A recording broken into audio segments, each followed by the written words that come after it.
네, 말도 많고 탈도 많은 배달 앱 얘기해 보겠습니다. 이슈플러스 신세아 기자 나와 있습니다. 오늘 뭐 국회에서 관련 토론회가 열렸다고 하는데 어떤 토론회인가요? 네, 온라인 골목 상권 이대로 괜찮은가라는 제목으로 배달앱 문제 개선 정책 토론회가 열렸습니다. 네. 자유한국당의 정우택 의원 주최로 열렸고요. 네. 또 이성훈 세종대 경영학과 교수가 발제를 맡았고 한국 프랜차이즈 산업협회 그리고 전국 가맹점주 협의회 등에서 토론자로 참여했고요. 네. 현장의 생생한 목소리들을 전했습니다. 네. 뭐가 문제가 있으니까 개선 토론회라고 열린 걸 텐데 뭐가 문제라는 건가요? 일단 이 배달앱이 음식 배달 시장에서 차지하는 비율을 좀 볼 필요가 있습니다. 네. 작년 기준으로 이 전체 음식 배달 시장 규모는 15조 원으로 추산이 되는데요. 네. 이 가운데 배달앱이 차지하는 비율은 3조 원, 그러니까 약 20%가량입니다. 네. 더 눈여겨봐야 할 것은 현재 규모보다는 네. 성장 속도인데요. 네.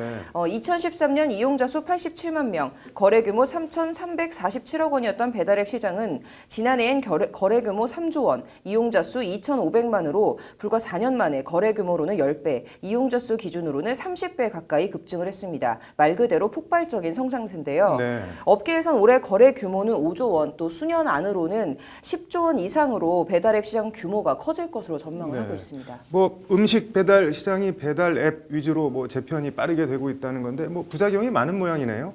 일단 가장 큰 문제로 꼽히는 게 광고료와 수수료입니다. 네. 배달앱의 등장으로 이 소비자와 음식점들이 원래는 이제 전화 등을 통해서 직거래를 네. 해왔었는데 이 배달앱이 등장을 하면서 중간 유통 과정이 한 단계 더 생기는 건데요. 네.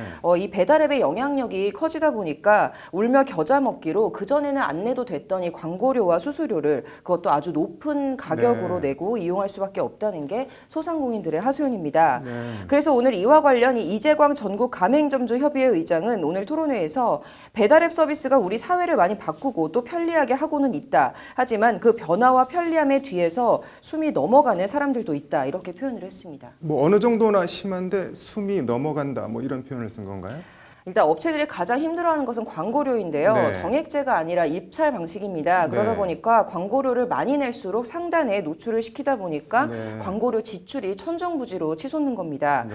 또 카드 수수료의 경우에는 업체 직접 결제와 비교했을 때 네. 수수료를 3배 더 가까이 더 받아간다고 하는데요. 네. 여기다 이 배달 앱들끼리 경쟁을 하는 통에 가격 할인이나 할인 쿠폰 제공 같은 이 판촉 행사를 수시로 요청을 한다고 합니다. 네.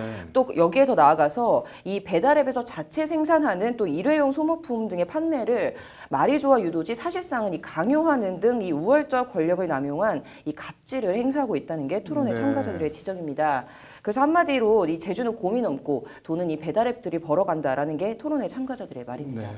뭐 배달앱 때문에 매출이 늘었으면 뭐 어느 정도 그런 거는 감안을 해야 되는 거 아니냐 이런 반론이 있을 수도 있을 것 같은데 어떤가요?